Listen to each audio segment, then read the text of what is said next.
भवन्तु सुखिनः सर्वे सन्तु निरामयाः सर्वे भद्राणि पश्यन्तु मा कश्चित् दुःखभाग् भवेत् मा कश्चित् दुःखभाग् भवेत्। ॐ शान्तिः शान्तिः शान्ति ओम।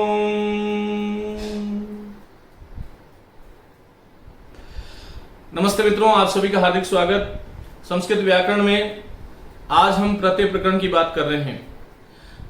आप लोग ध्यान दें, ये जो कक्षा है यह प्रत्येक उस छात्र के लिए, प्रत्येक उस शिक्षक के लिए या प्रत्येक उस व्यक्ति के लिए जो संस्कृत सीखना चाहता है उसके लिए अति उपयोगी है।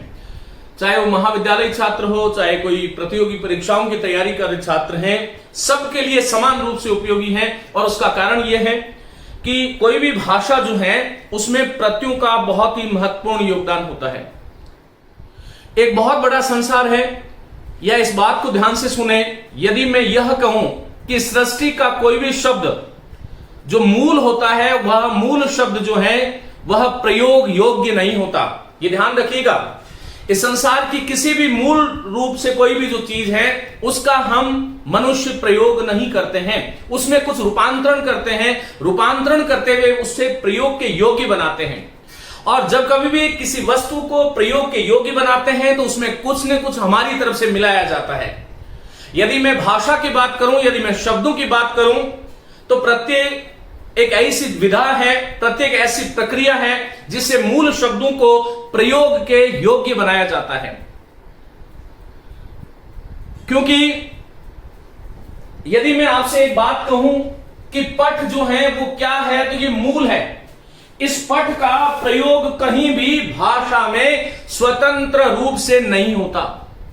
तो इस पठ के साथ में या क्री के साथ में या लिख के साथ में या दूह के साथ में, हस के साथ में जितने भी धातुएं हैं, जितने भी मूल शब्द हैं, उन सभी मूल शब्दों या धातुओं को भाषा में व्यवहार में बोलने के अर्थ की दृष्टि से प्रयोग के योग्य बनाने के लिए हमें प्रत्ययों की या उपसर्ग की आवश्यकता होती ही होती है।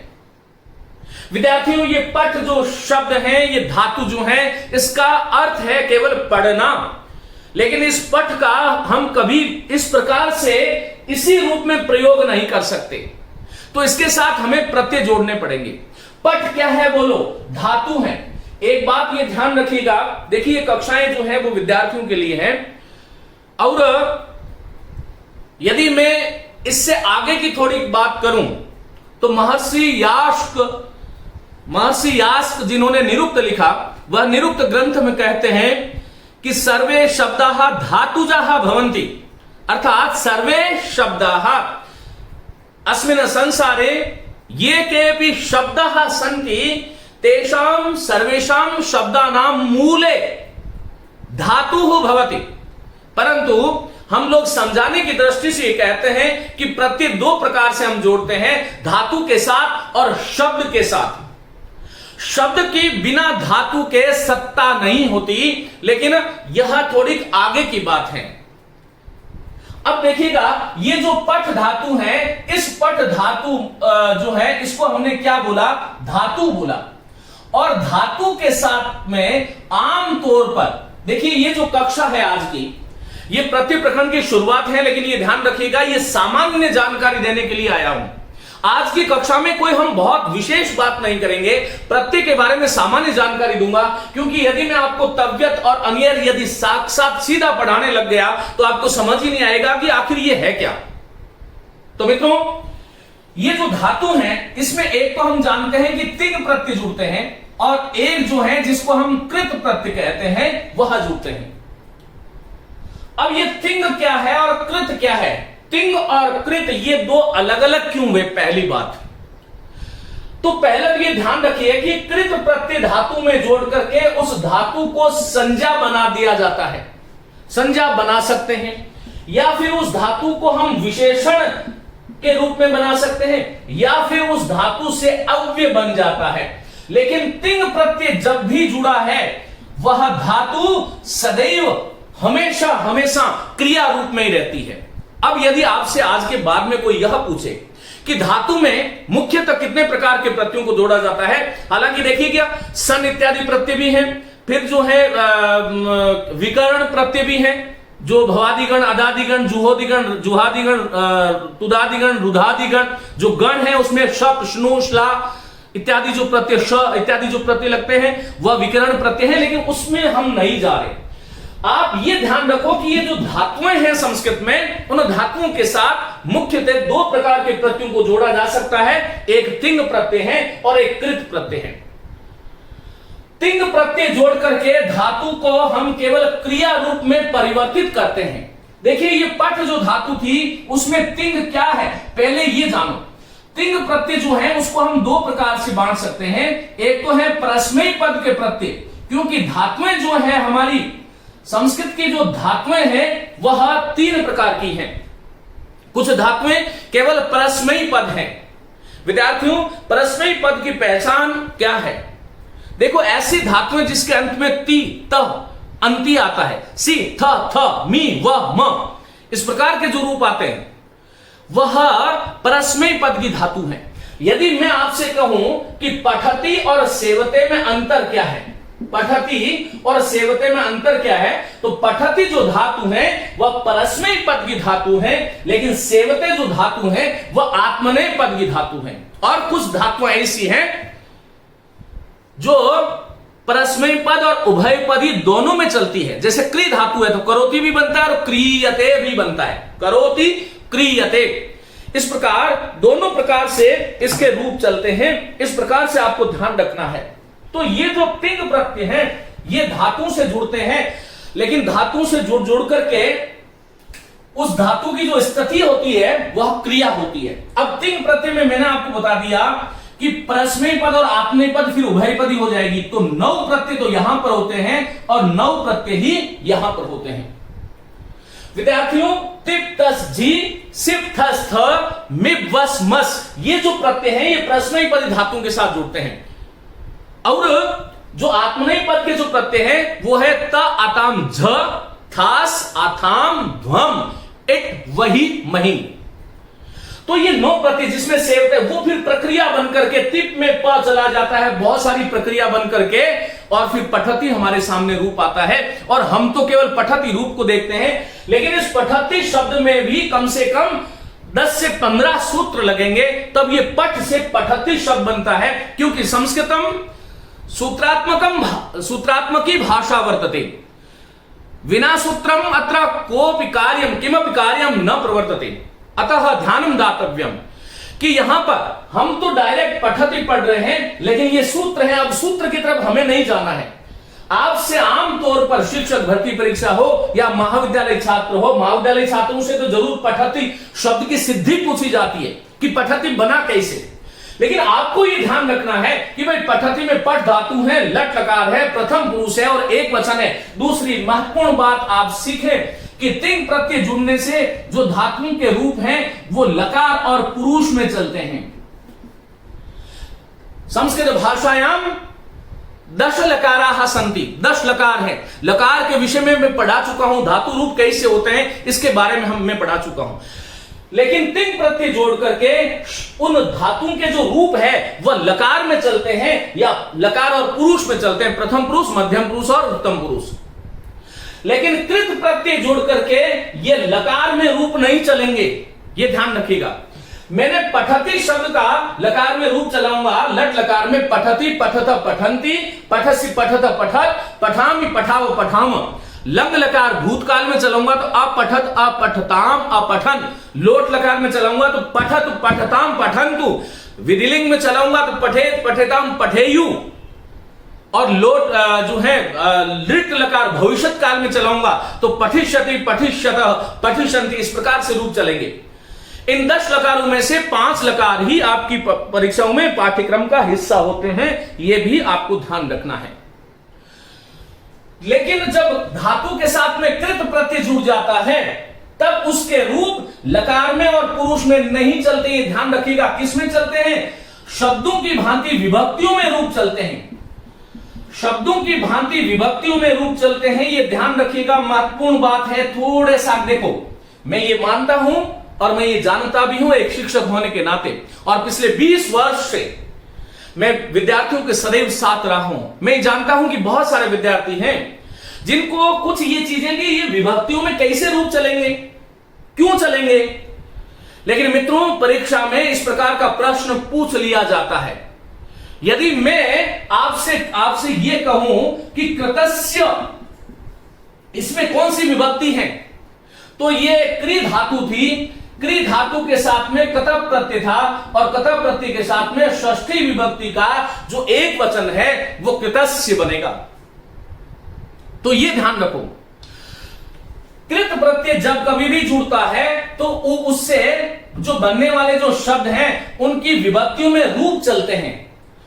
लेकिन कृत प्रत्यय जुड़ करके जो है 3 प्रकार के शब्द बन जाते हैं धातु से ही। या तो कोई संज्ञा शब्द बन जाता है, जब संज्ञा शब्द बनेगा तब उसके रूप चलेंगे। जैसे मुह धातु है और मुह धातु में लुट प्रत्यय जोड़ते हैं तब मुह का मोहन बन जाता है। मुह धातु थी और मुह धातु में जब मैंने लुट प्रत्यय जोड़ा तो लुट प्रत्यय जोड़ने से यह शब्द बना मोहनम संस्कृत में। और क्योंकि लुट प्रत्यय से सदैव नपुंसक लिंग के शब्द बनते हैं। अब ये मोहनम जो शब्द है, तो ये मोहन शब्द जब हम वापस जब बनाएंगे, जो मोहन शब्द बनेगा जब कृत प्रत्यय जोड़ करके, लुट से तो मोहनम बनेगा, लेकिन जब मोहन बनेगा तब हम इसके रूप चलाते हैं मोहना मोहनो मोहना। जब राम शब्द देखो, रम धातु थी और रम धातु के साथ में जब मैंने घय प्रत्यय जोड़ा तो शब्द रामः बना। अब इस रामः के रूप चलेंगे तो राम क्या बन गया? संज्ञा शब्द बन गया। ये ध्यान रखो। आपसे कोई पूछे कि धातु में कृत प्रत्यय क्यों जोड़ा जाता है, तो इसलिए जोड़ा जाता है क्योंकि उससे संज्ञा शब्द बनते हैं, उससे विशेषण शब्द बनते हैं, उससे अव्यय शब्द बनते हैं। यही इस कक्षा का उद्देश्य है। आज ये जो प्रथम कक्षा है प्रत्यय प्रकरण को लेकर के, उसका मुख्य उद्देश्य यह है कि सामान्य ज्ञान आपको किस प्रकार से हो कि प्रत्यय की आखिर उपादेयता क्या है हमारी भाषा में। अब देखो, जैसे मैंने रम धातु के साथ में अब मैं यदि अन्यर प्रत्यय जोड़ दूं तो ये शब्द बनेगा रमणीयम। अब ये रमणीयम शब्द क्या है? विशेषण है। रम धातु के साथ में घय जोड़ा तो रामः बना। क्यों बना? आज नहीं सीखना है। मैं आगे की कक्षाओं में आपको प्रत्येक प्रत्यय को अलग अलग लेकर के आपको सिखाने वाला हूं कि यह नियम लगते हैं इन प्रत्ययों में, उसकी पहचान, उसका लक्षण क्या है। किसी भी शब्द को देखते ही आप प्रत्यय पहचान लो। मैंने कहा पाठ, हासः, रागः, ये कौन सा प्रत्यय? सब में घय प्रत्यय क्यों है, आगे की कक्षाओं में बात करूंगा जब मैं घय प्रत्यय पढ़ाऊंगा। अब आपसे परीक्षक पूछेगा कि रमणीयम जो शब्द है उसमें कौन सा प्रत्यय है, तो अन्यर प्रत्यय है। ये ध्यान रखिएगा, अन्यर प्रत्यय किस अर्थ में होता है, क्या शेष बचता है, आगे बात करेंगे। लेकिन ये रमणीयम जो शब्द है ये है क्या? रमणीयम शब्द विशेषण है और रामा शब्द संज्ञा है। रमणीयम क्यों विशेषण है? मैं ऐसा कह सकता हूं कि एतत् स्थानम रमणीयम वर्तते। मेरी बात को ध्यान से सुनिएगा। एतत् स्थानम रमणीयम वर्तते, मनोहरम वर्तते। तो ये रमणीयम जो शब्द बना ये क्या है? इस स्थान का विशेषण है। तो धातु के साथ जब कृत प्रत्यय जोड़ते हैं तब उससे संज्ञा शब्द बन जाता है। जैसे रामः धातु के साथ कृत प्रत्यय जोड़ने से धातु का विशेषण शब्द बन जाता है, रमणीयम विशेषण है। और धातु के साथ कृत प्रत्यय जोड़ने से वह धातु अव्यय हो जाती है। अव्यय क्या होता है? कुछ प्रत्यय ऐसे हैं जिसमें वह धातु अव्यय हो जाती है, फिर चाहे पुल्लिंग हो, स्त्रीलिंग हो, नपुंसक हो, विशेष्य किसी भी लिंग का हो, वह बदलता नहीं है। क्योंकि अव्यय का मतलब क्या है? सदृशं त्रिषु लिंगेषु, सदृशं त्रिषु लिंगेषु वचनेषु सर्वासु च विभक्तिषु सदृशम त्रिषु लिंगेषु, जो तीनों लिंगों में एक समान रहे, उसका रूप बदले नहीं, जिसमें कोई परिवर्तन नहीं होता, विकार नहीं होता, वह अव्यय है। सदृशम त्रिषु लिंगेषु, संस्कृत भाषायाम लिंग त्रयम वर्तते, पुल्लिंग, नपुंसकलिंग, स्त्रीलिंग। सर्वासु च विभक्तिषु, और सभी विभक्तियों में जिसका रूप एक समान रहे। वचनेषु च सर्वेषु यः न वेत्ति तदव्ययम्, यः न वेत्ति तदव्ययम्। वचनेषु च सर्वेषु, वचन त्रयम वर्तते संस्कृत भाषायाम, एक वचनम, द्विवचनम, बहुवचनम। और अव्यय जो है वचन के अनुसार, लिंग के अनुसार, विभक्ति के अनुसार बदलता नहीं, एक जैसा रह जाता है। धातु के साथ कुछ कृत प्रत्यय ऐसे हैं जिससे जोड़ने से वह शब्द अव्यय बन जाता है, उसका रूप कभी बदलता नहीं। जैसे मैंने आपसे कहा कि रम धातु के साथ ही जोड़ लेता हूं, चलिए रम धातु के साथ में मैंने कत्वा प्रत्यय जोड़ा तो ये शब्द बनता रत्वा। रम का अर्थ होता है रमना और रत्वा रम करके, अब ये रत्वा शब्द है। इसी प्रकार गम के साथ में जब मैंने त्वा प्रत्यय जोड़ा तो बोलो शब्द क्या बना, गत्वा बना। अब ये गत्वा क्या हुआ, संज्ञा नहीं, विशेषण नहीं, ये अव्यय हो गया। तो विद्यार्थियों ये ध्यान दो, धातु के साथ जब कृत प्रत्यय जोड़ते हैं तो क्यों जोड़ते हैं? मैं नहीं चाहता कि मेरा विद्यार्थी वर्ग तोता बन जाए, वो मिट्ठू बन जाए, कि उसको जब भी उसका प्रशिक्षक बोले बोल मिट्ठू राम, तो वो राम बोले, लेकिन राम का अर्थ क्या है वह तोता नहीं समझता, मनुष्य समझ सकता है। हम सब मनुष्य हैं और मैं मेरे विद्यार्थियों के लिए सदैव कहता हूं कि तोता मत बनिए, रटिए मत। अब राम का अर्थ कौन जानता है? जो ये जाने कि रम धातु के साथ धय प्रत्यय है भाव अर्थ में। रमन्तः अस्मिन् योगिना इति सः रामः, जिसमें योगी लोग रमण करे वह राम है। योगियों का, योगी किसमें रमते हैं? राम में तो रमते हैं। तो रम धातु से घय जुड़ा तो राम बना, रम से अन्य जुड़ा तो रमणीयम जो विशेषण बना, लेकिन रम से क्वा जुड़ा तो रत्वा, रम करके, खेल करके, रम करके, इस प्रकार का अर्थ हुआ। रमणीयम रमने योग्य, रामा जिसमें रमा जाए। ये प्रत्ययों का खेल था, धातु एक ही थी, उस एक धातु से अलग अलग अर्थ कैसे प्राप्त करें उसके लिए अलग अलग प्रत्ययों का प्रयोग किया जाता है। अब ये गत्वा या रत्वा जो शब्द है ये अव्यय हो गया। रामः गत्वा पठति, राम जाकर पढ़ता है, पुल्लिंग है तब भी गत्वा। सीता गत्वा पठति, सीता गृहं गत्वा पठति, रामः गृहं गत्वा पठति, मित्रम गृहं गत्वा पठति। मैंने रामः पुल्लिंग का लिया, रमा स्त्रीलिंग का लिया, मित्रम नपुंसक का शब्द लिया, फिर भी गत्वा शब्द बदला नहीं, क्योंकि चाहे कोई भी लिंग था, कोई भी वचन था।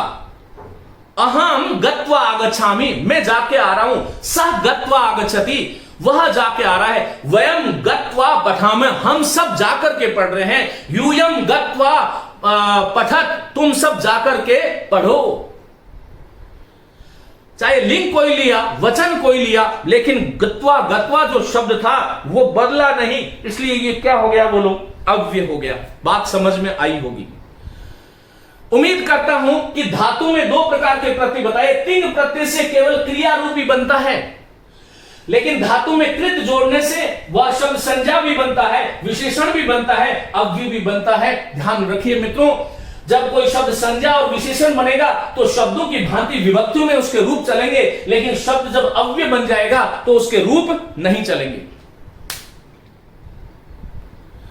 अब देखिए, दूसरी बात यह है कि यदि इन प्रत्ययों का आप अर्थ भी जान लोगे, अर्थ भी समझ लोगे, तो संस्कृत भाषा का अनुवाद करना, जितने भी विद्यार्थी हैं येषाम पाठ्यक्रम में, जिनके भी पाठ्यक्रम में संस्कृतम भवति, संस्कृत होती है, उन सभी लोगों को अनुवाद करना होता है। संस्कृत से हिंदी में अनुवाद, हिंदी में हिंदी से संस्कृत में अनुवाद। हिंदी से संस्कृत में अनुवाद करें, चाहे संस्कृत से हिंदी में करें, आप जब तक प्रत्ययों को नहीं जानोगे, आप निश्चित मान के चलिएगा कि ऐसा कभी नहीं हो सकता कि आप उसका जो है अनुवाद कर सकते हो। मैं इसको मिटा रहा हूं, स्क्रीनशॉट ले सकते हैं। अभी तक हमने ये पढ़ा कि धातु में दो प्रकार के प्रत्यय जुड़ते हैं, एक तो तिंग प्रत्यय जिससे क्रिया रूप बनता है, और एक कृत प्रत्यय जिससे संज्ञा, विशेषण और अव्यय शब्द बनते हैं। संज्ञा और विशेषण का विभक्तियों में रूप चलता है, लेकिन अव्यय शब्दों का विभक्तियों में रूप नहीं चलता। ये आपको ध्यान रखना है। देखिए, ये प्रत्यय जो शब्द है ये कैसे बना। मैंने आपको प्रत्यय की उपयोगिता के विषय में बात करी कि आखिर हमारी धातु, अब शब्दों से जुड़ने वाले जो प्रत्यय हैं, ये ध्यान रखिएगा। शब्द का मतलब क्या है? कोई शब्द संज्ञा शब्द है, कोई सर्वनाम शब्द है, कोई विशेषण शब्द है, या फिर कोई अव्ययवाचक शब्द है।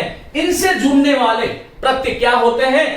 तो उसको क्या बोलते हैं अपन? इनके साथ संज्ञा शब्दों के साथ, सर्वनाम शब्दों के साथ, विशेषण शब्दों के साथ, अव्ययवाचक शब्दों के साथ तद्धित प्रत्यय जुड़ता है। जबकि धातु के साथ जो है वो क्या जुड़ता है? कृत प्रत्यय जुड़ता है। इसलिए संज्ञा, सर्वनाम, विशेषण और अव्यय से जो तद्धित प्रत्यय जुड़ करके जो शब्द बनेगा वह क्या कहलाएगा? लिखिएगा, तद्धितांत कहलाएगा। लेकिन धातु के साथ जो कृत प्रत्यय जुड़ेगा उससे बनने वाला, कृत से अंत होने वाला जो शब्द है उसका एक विशेषण बनेगा कृदंत। तो प्रत्यय तो दो ही प्रकार के होते हैं। तीसरे स्त्री प्रत्यय होते हैं। स्त्री प्रत्यय जो है किससे जुड़ते हैं? संज्ञा, सर्वनाम, विशेषण या ऐसा कोई भी शब्द जो पुल्लिंगवाचक है, उस पुल्लिंगवाची शब्द को स्त्रीवाची शब्द बनाने के लिए हम जो प्रत्यय जोड़ते हैं उसका नाम क्या है? बोलो, स्त्री प्रत्यय है। स्त्री प्रत्यय में आपको ध्यान रखना है, तो गीप प्रत्यय है मुख्य, एक गीस प्रत्यय है, एक गीन प्रत्यय है, एक कितिन प्रत्यय जो रीट इत्यादि परीक्षाओं की तो जान होती है, और एक टाप प्रत्यय, इसकी सत्ता तो सर्वत्र होती है। तो तीन प्रकार के से प्रत्यय होते हैं। जो धातु से जुड़ेंगे वो कृत प्रत्यय बनने वाला शब्द कृदंत है। जो संज्ञा, सर्वनाम, विशेषण, अव्यय से जुड़ेंगे वो तद्धित प्रत्यय है, उससे बनने वाला शब्द तद्धितांति है। तीसरी कैटेगरी के जो तद्धित का ही एक भेद है स्त्री प्रत्यय, और स्त्री प्रत्यय पुल्लिंगवाचक शब्दों से स्त्रीवाचक शब्दों का निर्माण करने के लिए मूल शब्द या पुल्लिंगवाची शब्द के साथ जुड़ता है। ऐसा ध्यान रखें। तो ये देखिए, हमने तिंग प्रत्यय की बात करी, साथ में ये भी बात करी। अब आज के बाद में आपसे कोई पूछे कि धातु के साथ जुड़ने वाले प्रत्यय कौन से हैं, तो कृत बनने वाला शब्द कौन सा है कि कृदंत, और संज्ञा, सर्वनाम, विशेषण, अव्यय से जुड़ने वाला प्रत्यय कौन सा कि तद्धित, और बनने वाला जो शब्द है वो क्या है? बोलो, तद्धितांत। और पुल्लिंग से स्त्रीवाचक शब्द बनाने के लिए कौन से प्रत्यय जुड़ते हैं? स्त्री प्रत्यय। और ये कौन कौन से मुख्य प्रत्यय? गीप, गीश, गीन, कितेन और टाप। इनके बारे में हम एक दिन स्त्री प्रत्यय का एक पृथक से व्याख्यान लूंगा, जिसमें आपको मैं बताऊंगा कि स्त्री प्रत्ययों को किस प्रकार से जोड़ा जाता है। तो ये प्रत्यय के बारे में सामान्य जानकारी थी। देखिए, हम सभी ये जानते हैं कि शब्दों का निर्माण जो है वो इस प्रक्रिया से होता है। पहले किसी शब्द के आरंभ में उपसर्ग होता है, आगे फिर मूल शब्द जिसको धातु या मूल शब्द संज्ञा इत्यादि कह रहे हैं, और अंत में प्रत्यय जोड़ते हैं, क्योंकि इसके लिए सूत्र है प्रत्यय परश्च। प्रत्यय सदैव परश्च बाद में होते हैं। किसके बाद में? धातोः प्रातिपदिकस्य। लिखिएगा, धातोः प्रातिपदिकस्य वा पश्चात् यस्य प्रयोगः क्रियते। धातु अथवा, धातु का मतलब मैं समझा चुका हूं, क्रिया वाले, और प्रातिपदिक क्या होते हैं? संज्ञा, सर्वनाम, विशेषण। तो धातोः प्रातिपदिकस्य वा पश्चात्, धातु अथवा प्रातिपदिक के पश्चात अर्थात परश्च अर्थात बाद में यस्य प्रयोगः क्रियते, जिसका प्रयोग किया जाता है उसे प्रत्यय कहते हैं। सह प्रत्ययः भवति। अब ये जो प्रत्यय है, जो शब्द है, ये बना कैसे? ध्यान रखो, इसमें प्रति उपसर्ग है, एक धातु है गति अर्थ वाली ई, और एक संस्कृत का प्रत्यय है अच। ई का ए होकर के अय हो जाएगा, और ये ऐसे शब्द ई के साथ में अच जोड़ते हो तो अयह शब्द बनता है।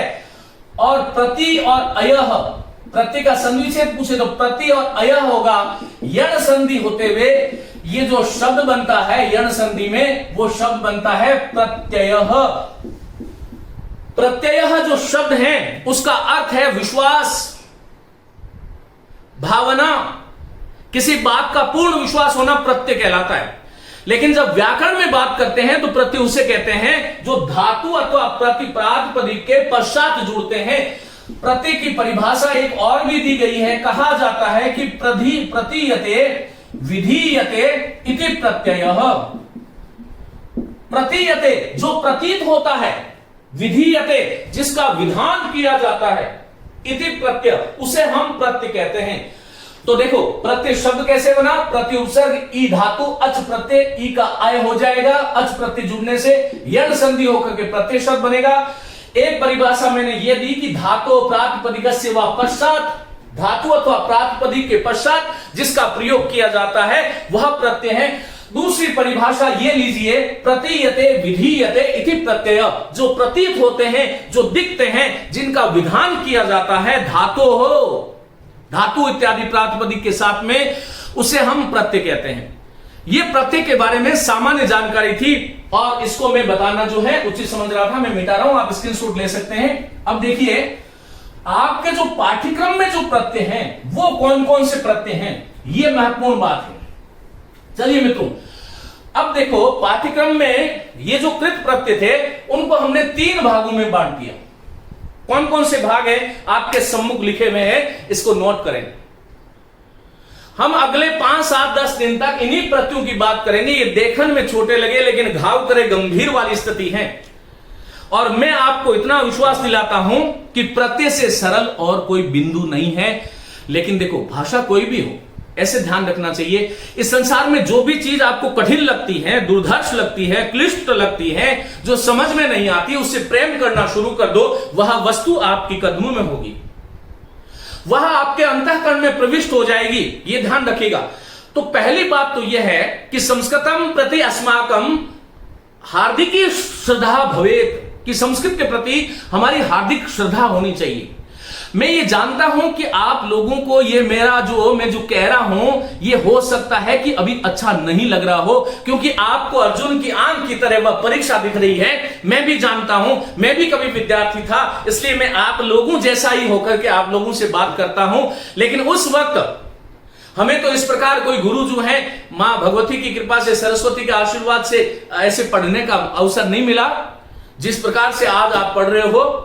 लेकिन हमने अंतःकरण को जलाया, जहां भी मिला उसको ग्रहण किया और यह समझा था कि आज जो हम पढ़ रहे हैं वो जीवन के उत्तरार्ध तक हमारा होगा। इसलिए जो पढ़ा था उस वक्त वो बड़े ध्यान से, बड़े दत्त चित्त होकर के पढ़ा था। और यही कारण है कि 20-25 वर्ष पहले पढ़ा हुआ भी आज भी याद है। क्यों याद है? क्योंकि श्रद्धा थी।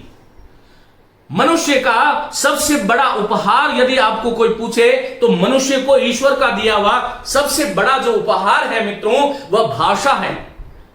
इदम अंधस्तमः कृतस्नम जायेत भुवन त्रयम यदि शब्दावयम ज्योतिर आसंसारम न दीप्यते। महाकवि दंडी कहते हैं कि संसार में ये भाषा रूपी सूर्य नहीं होता तो हजारों सूर्य मिलकर के भी इस संसार को प्रकाशित नहीं कर सकते थे। इसलिए शब्द ज्योति स्वरूप है। भारतीय संस्कृति में शब्द को ज्योति स्वरूप माना गया है, शब्द को ब्रह्म माना गया है। क्या आप महसूस करते हैं? खुद से पूछिएगा। परीक्षा के लिए पढ़िए, मैं आपको उसके लिए डांट नहीं रहा हूं, लेकिन क्या आपको वास्तव में अपने हृदय से आप पूछिए, क्या वास्तव में आपको शब्द से प्रेम है कि कौन सा शब्द कैसे बना? जब आपके सामने कोई शब्द आता है तो उसका विश्लेषण कैसे करोगे? उसका अर्थ क्या है? अर्थ को जानने के बाद में इतना आनंद मिलता है कि समाधि लग जाती है। सबसे बड़ा मोक्ष मैं तो इसी सांसारिक व्यक्ति हूं और यही मानता हूं कि यहां इस जीवन में रहते हुए जिन्होंने शब्दों की उपासना कर ली और शब्दों को समझ करके अपने मुख से जिसने निर्वचन किया, अपने मुख से जिसने बाहर निकाला, वह व्यक्ति यहां रहते हुए भी मोक्ष को प्राप्त करता है। लेकिन शब्द में साधुत्व होना चाहिए, संस्कार होने चाहिए, क्योंकि मनुष्य के पास सबसे बड़ी कोई विरासत है इस पृथ्वी पर तो वह केवल और केवल भाषा है। चलिए मित्रों, ये प्रत्यय जो है ये महत्वपूर्ण है। देखिए इस कृत प्रत्यय के हमने 3 प्रकार से भेद किए हैं, हमने नहीं किए हैं, ऐसा प्रचलन में है।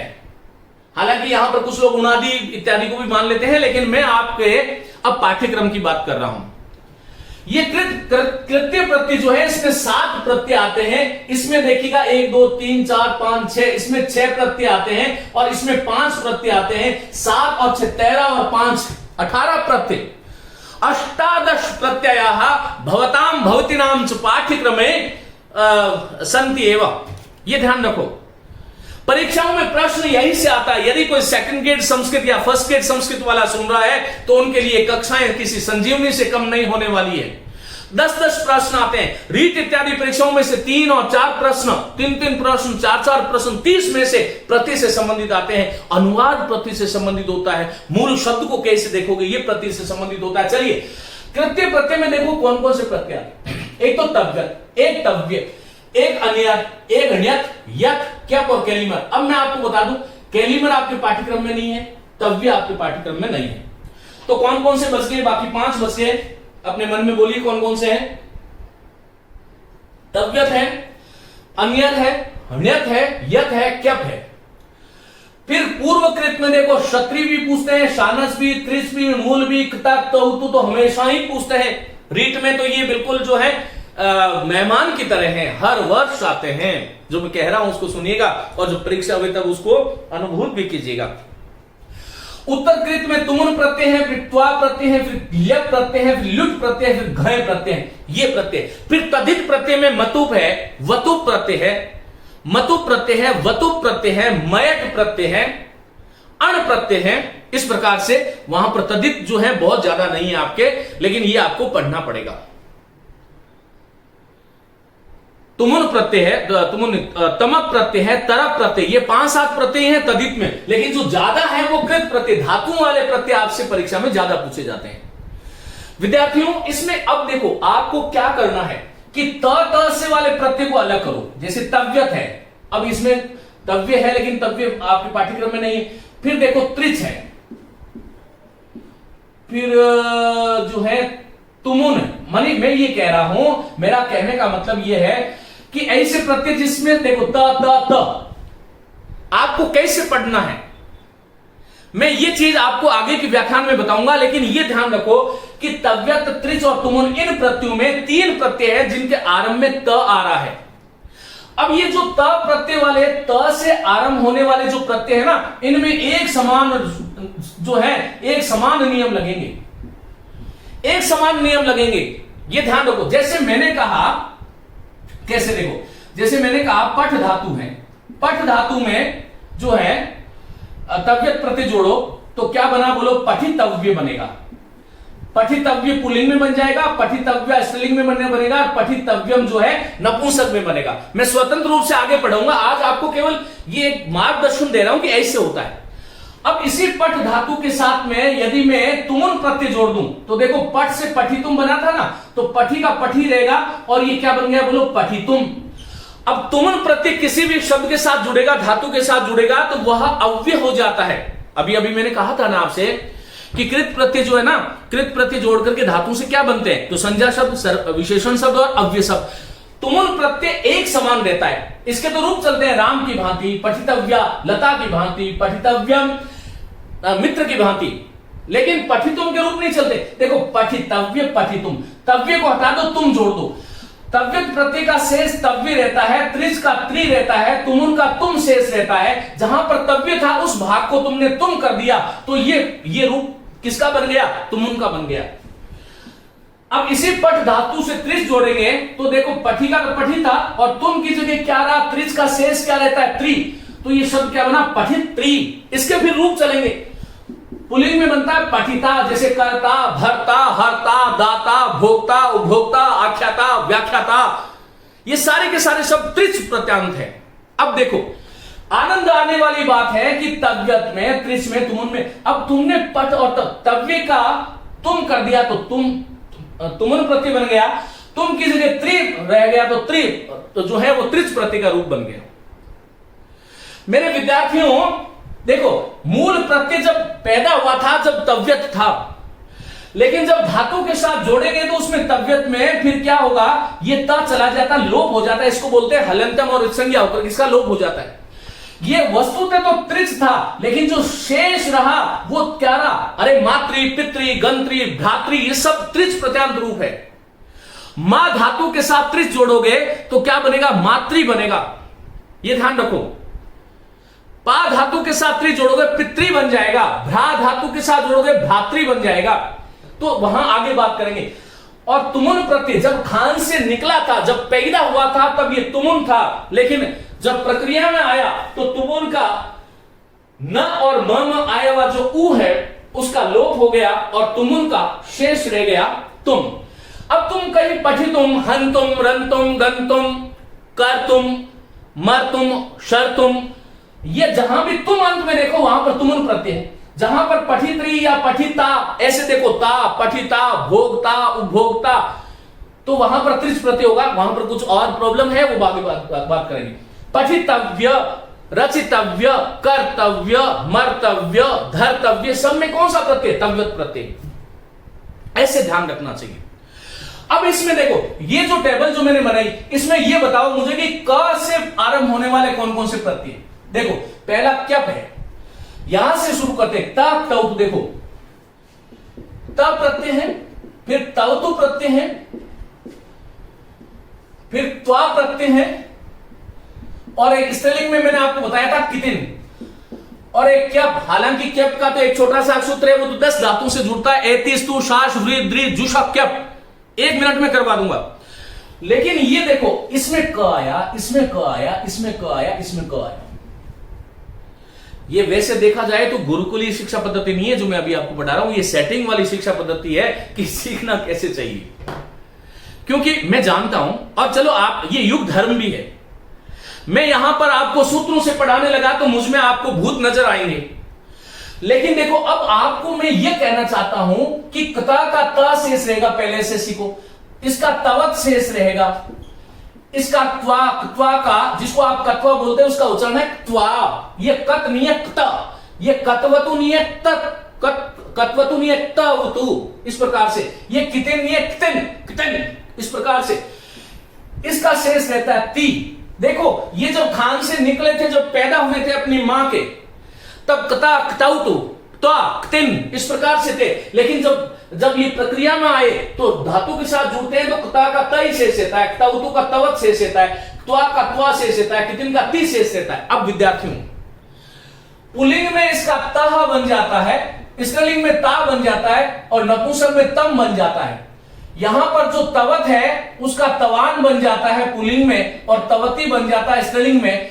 ये त्वा प्रत्यय अव्यय है, सदैव एक जैसा रहता है। ये कितिन प्रत्यय केवल स्त्रीलिंग में चलता है। गति, मति, शक्ति, युक्ति, वियुक्ति, उपभुक्ति, जितने भी शब्द हैं ये सारे, जिसके अंत में आप ती देखते हो ना, देखो रति, गति, युक्ति, शक्ति, जितने भी शब्द जिसमें ये देख रहे हो, लब्धि, अब ये त का ध भी बन जाता है। वहां पर क्यों बनेगा, आगे बात करेंगे। जिनके शब्द में अंत में ती, धी इत्यादि देखते हो ना, तो वहां पर क्या बनता है, वहां पर कितिन प्रत्यय होता है। और कितिन प्रत्यांत शब्द संस्कृति सम उपसर्ग सुट का आगम हो जाता है। क्री धातु कितिन प्रत्यय, संस्कृति शब्द का निर्माण इस प्रकार से होता है। तो आपको यह ध्यान रखना है कि अब मैं एक कोई धातु ले लेता हूं। कौन सी धातु लेता हूं, चलिए मैं आपके सामने गम धातु ले लेता हूं। अब गम धातु के साथ में मैंने कता प्रत्यय जोड़ा, तो एक एक रूप लिखेंगे अपन पुल्लिंग वाले। गतः, स्त्रीलिंग में मैंने बता चुका हूं, ता, गता, और नपुंसक में गतम। इसके बारे में हम कल जो है प्रत्ययों के बारे में विशेष बात करने वाले हैं। लेकिन अब आपको क्या देखना है, देखो गम में कता जोड़ा, कता का ता शेष रहा, गता शब्द बना। अब इसी में गम धातु के साथ में यदि मैं पहले तवतु को छोड़ दो, त्वा जोड़ो।